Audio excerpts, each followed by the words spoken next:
Good morning friends and my dear students, welcome to our channel. मैं राजेंद्र मंडले आपका हमारे channel पर स्वागत करता हूं। आज का हमारा जो वीडियो है, ये वीडियो आपका एक टेस्ट कह सकते हैं, क्वेश्चन प्रैक्टिस कह सकते हैं। और ये जो क्वेश्चन है, ये सारे क्वेश्चन हैं आर्टिकल्स के ऊपर, ठीक है, जो हमने बहुत अच्छे से पढ़े हुए हैं। तो पिछले कुछ दिनों से बिजी शेड्यूल के कारण, जैसे अभी स्कूल खुल गए हैं तो स्कूल जाना पड़ता है, उसकी वजह से सही ज़्यादा समय मैं यूट्यूब को नहीं दे पा रहा हूँ, हमारे चैनल को नहीं दे पा रहा था। तो अब हम कोशिश करेंगे कि रेगुलर आपकी क्लासेस लगें।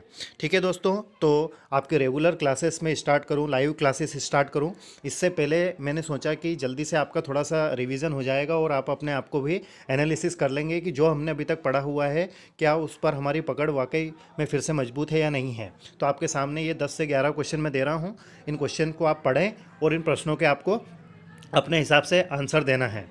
और आपको फिर मैं जब अभी इस वीडियो को आप पॉज करेंगे, पॉज करने के बाद इन प्रश्नों के आप उत्तर देंगे और मैं अभी आपको इनके आंसर बताऊंगा, तो आप आंसर मिलाएंगे और आपको कमेंट्स करके बताना है कि आपको कितने नंबर आए हैं, ताकि ये एनालिसिस हो सके कि हमारी जो तैयारी है वो कैसी है। उम्मीद करता हूँ कि आपने वीडियो को पॉज किया होगा और वीडियो को पॉज करने के बाद में अब आपने अपने हिसाब से इनके आंसर लगाए हैं। अब आपको इन आंसर्स को चेक करना है कि आपके जो आंसर आपने लगाए हैं वो सही हैं या नहीं है। आपको भले ही कितने भी नंबर आए, चाहे आपको नंबर 0 आए, 1 आए या 10 आउट ऑफ 10 आए, आपको ईमानदारी से, honest is the best policy को फॉलो करके आपको ईमानदारी से नंबर बताने हैं। तो चलिए, अब मैं हर क्वेश्चन को एक्सप्लेन करके इनके आंसर बता रहा हूँ। पहला क्वेश्चन था, शुरुआत में रिक्त स्थान है, you is looking very innocent. यहाँ पर एक वर्ड आया है यू, EWE, है ना। इसका अर्थ होता है फीमेल भेड़। क्या अर्थ होता है? फीमेल भेड़, है ना, सिप, फीमेल सिप, है ना। और इसके प्रोनाउंसिएशन को यदि हम देखें तो इसका प्रोनाउंसिएशन होता है यू। अब हमें ऑप्शन ए, एन, द और फाई, इनमें से किसी एक का प्रयोग करना है। तो हमने आर्टिकल के बहुत से रूल और सारे वीडियोस अच्छे से एक्सप्लेन करके प्लेलिस्ट में डाल दिए हैं। यदि वो आपने नहीं देखे हैं तो उनको आप ज़रूर देखिएगा। ग्रामर फॉर ऑल करके प्लेलिस्ट है, उसमें आपको मिलेंगे। तो ये जो यू है, इसके प्रोनाउंसिएशन को हम देखें तो हिंदी वर्णमाला के व्यंजन से इसकी स्टार्टिंग हो रही है। और किसी नाउन के उच्चारण की शुरुआत हिंदी वर्णमाला के व्यंजन से हो, जैसे क ख ग से लगाकर छत्रज्ञानी तक, तो हम वहाँ पर ए का प्रयोग करते हैं। तो ऑप्शन नंबर ए यहाँ पर इसका आंसर सही होगा। आप अपने आंसर ज़रूर चेक करना। और मैं बता रहा हूँ कि कारण भी आपको पता होना चाहिए कि आपने ए लगाया है, एन लगाया है, द लगाया है या फाई लगाया है, तो क्यों लगाया है। माई फ्रेंड इज़ नेक्स्ट रिक्त स्थान एयर ऑफ हिज किंगडम। अब यहाँ पर वर्ड क्या है? HEIR। इसके प्रोनाउंसिएशन को हमें देखना है, तो इसके प्रोनाउंसिएशन को हम देखें तो क्या आता है? एयर। मतलब यहाँ पर एच साइलेंट रहता है, जैसे और में, है ना। तो इसका प्रोनाउंसिएशन जो हो रहा है वो क्या हो रहा है? हिंदी वर्णमाला के स्वर से इसकी शुरुआत हो रही है। मतलब हिंदी वर्णमाला के स्वर क्या होते हैं? अनार, आम, इमली, ईक से लगाकर अंगूर, आह तक, ये हिंदी वर्णमाला के स्वर हैं। तो किसी नाउन के उच्चारण की शुरुआत यदि हिंदी वर्णमाला के स्वर से होती हो तो हम वहाँ पर एन लगाते हैं। तो ऑप्शन नंबर बी यहाँ पर सही रहेगा। क्वेश्चन नंबर थर्ड की ओर चलें। Gold is useful metal. तो यहाँ पर क्या दिया गया है? यूजफुल दिया गया है। तो इसको देखें हम तो यूजफुल, हिंदी वर्णमाला के व्यंजन से इसके शब्द, इसके उच्चारण की शुरुआत हो रही, तो क्या आएगा? ए आएगा। ऑप्शन नंबर ए इसका सही रहेगा। अगला क्वेश्चन नंबर 4 है, रिक्त स्थान है हेल्दियर और रिक्त स्थान है हैप्पियर। तो यहाँ पर ऑप्शन दिए गए हैं जैसे द, ए द ए और फाई। ठीक है। तो देखिए यहाँ पर क्या है कि ये कॉम्परेटिव है, कॉम्परेटिव डिग्री है। जैसे टालर होता है, बेटर होता है, हैप्पियर है ना। तो जब इसका नियम हमने पढ़ा हुआ है कि जब दो कॉम्परेटिव डिग्रीज जोड़े में आती हैं, जैसे हेल्दियर, हैप्पियर, है ना, स्वीटर, हार्मर, ठीक है, इस प्रकार से जब आती हैं तो हम दोनों के पहले आर्टिकल द का यूज़ करते हैं। किसका यूज़ करते हैं? आर्टिकल द का यूज़ करते हैं। जब दो कॉम्परेटिव डिग्रीज, है ना, एक साथ जोड़े में आती हैं तो हम आर्टिकल द का यूज़ करते हैं दोनों के पहले। तो ऑप्शन नंबर फर्स्ट इसका सही रहेगा। देखिए, हमारे चैनल के माध्यम से कॉम्पिटिटिव एग्ज़ाम की भी हम तैयारी करा रहे हैं। चाहे वो संविदा शिक्षक वर्ग 3 में जो इंग्लिश पूछी जाती है वो MPSI में पूछी जाती है, जेल प्रहरी में, या MPSSC में जो इंग्लिश पूछी जा रही है उसके भी हमने बहुत से वीडियोस अपलोड कर दिए हैं। तो आप ग्रामर यदि चाहें तो जैसे संविदा शिक्षक वर्ग 3 की जो मैंने पढ़ाई है उसमें भी आप सारी चीज़ें आपको मिल जाएंगी, वहाँ से भी आप तैयारी कर सकते हैं।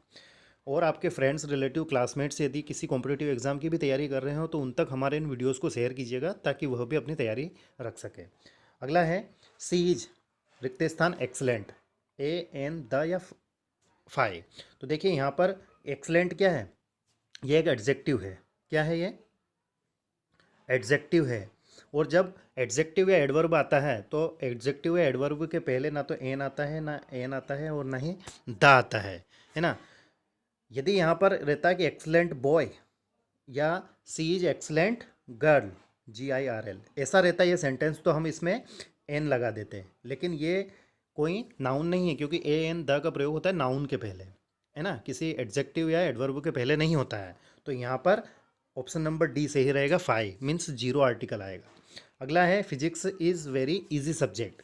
अब फिजिक्स क्या है, एक सब्जेक्ट है, तो सब्जेक्ट के पहले कोई आर्टिकल नहीं आता है। जैसे मैथमेटिक्स है, इंग्लिश है, हिंदी है ना, केमिस्ट्री है, इनके पहले किसी आर्टिकल का प्रयोग नहीं होता है। तो यहाँ भी ऑप्शन नंबर जो है डी मतलब 5 0 आर्टिकल होगा। 0 आर्टिकल का भी एक वीडियो मैंने बनाया है, वो वीडियो आपने नहीं देखा है तो उसको भी ज़रूर देखिएगा। उसमें यह बताया गया है कि AN द कब नहीं लगते हैं। ठीक है। अगला क्वेश्चन है फ्लूट इज़ माई फेवरेट, है ना। फ्लूट का अर्थ होता है बांसुरी, बांसुरी मेरी पसंदीदा है। तो AN द और 5, तो यहाँ पर ऑप्शन नंबर सी सही रहेगा। क्यों सही रहेगा कि फ्लूट जो है, ये फ्लूट जो है ये एक वाद्य यंत्र है, म्यूजिकल इंस्ट्रूमेंट है। और कोई म्यूजिकल इंस्ट्रूमेंट हो तो उसके पहले हम आर्टिकल द का यूज़ करते हैं। जैसे तबला है, गिटार है, पियानो है, तो इनके पहले हम किसका यूज़ करते हैं, आर्टिकल द का। अगला है राम इज रिक्त स्थान tallest boy in the class. ठीक है, तो ये टॉलेस्ट जो है ये सुपरलेटिव डिग्री है और सुपरलेटिव डिग्री के पहले हम आर्टिकल द का यूज़ करते हैं। जैसे बेस्ट हो गया, लॉन्गेस्ट हो गया, टालेस्ट हो गया, ब्राइटेस्ट हो गया। ठीक है। अगला है Kalidas is Shakespeare of India. देखो यहाँ पर क्या आएगा, ऑप्शन नंबर सी सही रहेगा। क्यों सही रहेगा? क्योंकि वैसे तो प्रॉपर नाउन के पहले किसी आर्टिकल का प्रयोग, प्रॉपर नाउन के पहले किसी आर्टिकल का प्रयोग नहीं होता है। लेकिन यदि किसी व्यक्ति को किसी अन्य व्यक्ति की उपाधि दी जाती है, जैसे कालिदास किसी व्यक्ति का नाम है और शेक्सपियर भी किसी व्यक्ति का नाम है। शेक्सपियर नाम है, बहुत ही फेमस इंग्लिश लिटरेचर, है ना, इंग्लिश लिटरेरियन है, पोएट हैं, है ना। तो कालिदास को शेक्सपियर की उपाधि दी गई है, तो यहाँ पर क्या आएगा, द आएगा। जब किसी व्यक्ति को किसी अन्य व्यक्ति के नाम की उपाधि दी जाती है तो जिसके नाम की उपाधि दी जाती है उसके नाम के पहले आर्टिकल द का यूज़ होता है, तो यहाँ पर आर्टिकल द आएगा। अगला क्वेश्चन नंबर 10 है mathematics of Anand Kumar is very good. देखो अभी हमने पढ़ा था कि किसी विषय का यदि नाम हो तो उसके पहले कोई आर्टिकल नहीं आता है, जैसे क्वेश्चन नंबर 6 में हमने देखा, तो यहाँ 5 लगा दिया था। लेकिन यदि किसी विषय जैसे mathematics of Anand Kumar is very good, तो यहाँ पर आनंद कुमार का मैथमेटिक्स अच्छा है, मतलब ये मैथमेटिक्स जो है ये किससे ऐड है, आनंद कुमार से ऐड है। मतलब किसी विषय को किसी व्यक्ति के साथ यदि जोड़ा जाता है तो वहाँ पर हम फिर आर्टिकल द का यूज़ करते हैं। तो the mathematics of Anand Kumar is very good. समझ में आ रहा है? तो ये 10 क्वेश्चन थे और आगे एक लास्ट क्वेश्चन और मैं आपको बता देता हूँ। I met her year ago, तो यहाँ पर YEAR ईयर लिखा हुआ है, तो इसके पहले हमें AN द या 5 में से क्या आएगा, तो यहाँ पर आएगा ए आएगा। और मेरे ख्याल से बहुत से स्टूडेंट ने यहाँ पर एन लगाया होगा, है ना। तो यहाँ पर ए आएगा। क्यों आएगा? क्योंकि इसके प्रोनाउंसिएशन को हम देखें तो इसका प्रोनाउंसिएशन होता है ईयर। क्या होता है? ईयर, YAR, ईयर नहीं होता है। ये प्रोनाउंसिएशन हम गलत करते हैं। ठीक है, तो क्योंकि इसका प्रोनाउंसिएशन यर है जो कि हिंदी वर्णमाला के व्यंजन से इसकी शुरुआत हो रही है, तो यहाँ पर आर्टिकल ए का प्रयोग होगा। आपको कितने नंबर आए हैं वो मैटर नहीं करता है ना, आपकी तैयारी कैसी है वो मैटर करता है। यदि आप अच्छी तैयारी करना चाहते हैं, हर टॉपिक को डीपली पढ़ना चाहते हैं, तो हमारे इस चैनल को आप सब्सक्राइब करें। और सब्सक्राइब करने के बाद में प्लेलिस्ट में जाकर text book, work book, grammatical portion, संविदा शिक्षक वर्ग 3, MPSI, SSC, सारी चीज़ें आप देख सकते हैं। वहाँ पर आपको राइटिंग स्किल मिलेगी जिसमें letter, application, informer, formal letter मिलेंगे, कंपोजिशन, एडवर्टाइजमेंट, है ना, टेक्स्ट बुक, वर्क बुक के हिंदी एक्सप्लेन किए हुए वीडियोस मिलेंगे, क्वेश्चन आंसर मिलेंगे, इंपॉर्टेंट क्वेश्चन मिलेंगे, प्रीवियस ईयर के पेपर मिलेंगे। सारी चीज़ें हमारे चैनल के माध्यम से हम कवर कर रहे हैं। अभी हम जल्द ही आपके रेगुलर क्लासेस स्टार्ट करेंगे, ठीक है, जिसमें आपके क्लॉज है, डिग्रीज ऑफ कंपैरिजन है, डिटर्मिनर से हैं, सारी चीज़ें हम कवर करेंगे, है ना। तो आप बिल्कुल निश्चिंत होकर अच्छे से तैयारी करें। Best of luck and thank you very much. Thank you once again.